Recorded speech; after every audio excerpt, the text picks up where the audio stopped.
My favorite thing about student debt is that I'm going to spend the rest of my life paying it off. Yippee! I felt kind of lost at NYU as a freshman, and there was a whole lot of different clubs that I tried to reach out to and get involved in, but Slam was actually the only club that had people like call me and ask how I was doing and invite me to come to things after I talked to them at Club Fest, and then they were just really friendly and always available. I could go to one meeting a week if I wanted, or I could go to a meeting every day of the week, and that was really comforting for me. And right now I'm taking basically 20 credits. I have a job so that I can continue to feed myself, and I'm also trying to organize and slam so that people can afford school and also don't have to be in this situation. That's actually not me. I think like the biggest thing about student debt at a place like NYU, which is the most indebted student body in the country and therefore in the world too, is that it's the sort of like threat of defaulting on debt is everywhere, and that's like a big source of anxiety, I think, for a lot of people and for my classmates. And it also like completely like forecloses a lot of the possibilities of education for people, right? I'm a transfer student and wasn't going to come because of student debt, and working out before I came here how much it would cost to attend was a daunting experience, knowing that it would take me at least 10 years to pay off the whole experience if I could routinely pay about 30% of my income based on the average amount that I was supposed to make in my job field when I got out. And once I got here,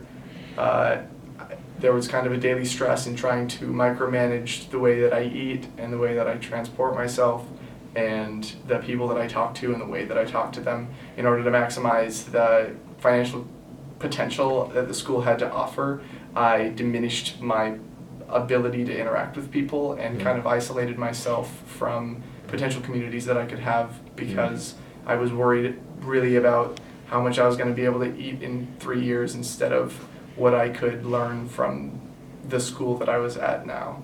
A university that's aggressively marketing itself to sort of the like children of elite or the wannabe children of elite capitalists isn't going to ever be a sort of transformative liberatory space for anybody, right? And I think that part of the real nefariousness of a student debt economy is that it completely traps students into that mindset, even if they're entering college with a whole bunch of intentions about, or a whole bunch of ideas about what the world could look like that maybe don't necessarily align with the sort of conservative corporatist idea of what university administrators think the world should look like. They've got this gun held to their head, right? Which is the fact that as soon as they graduate, a bank's going to start calling them up and telling them they owe money, and so then they have to orient their entire educational experience toward coming out of the school with a degree that's going to allow them to get a job, likely doing something that is actually exacerbating the systems that have left them indebted rather than doing anything to transform them, right? So the space of the university that could be this like real liberatory, real transformative place for all kinds of people, not just students, but for society as a whole, becomes this financial blackmail, the site of financial blackmail. Most of the people that I've run into at the school don't experience the same things that I do, and every community that I've been a part of has always put that to the back burner. They accept that that's a problem, and the students that I've been with feel bad about it, but they don't have personal experience with it. So having Slam as basically the only group on campus is strange and really nice. My plan for paying off student debt is just to go to grad school and keep being in school for as long as possible so that I can keep deferring loans and hopefully this whole crisis will sort of blow over while I'm in school, but in reality that's not actually a plan, and it's really terrifying that I don't have any sort of plan to deal with student debt. I didn't feel like I had much of a choice when I graduated high school to go to college or not, and knowing that if I got into the best college that I could, I would be letting go of an opportunity and doing somewhat of an injustice if I didn't attend, makes me feel morally imbalanced. Like, I made a great decision coming here, and I made a horrible decision coming here on both sides of the coin.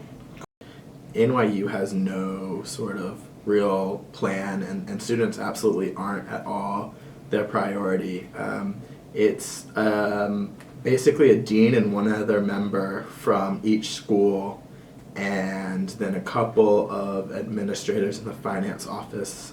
and probably a higher up position. And these positions actually change all the time. You can apply for $5,000 extra a semester,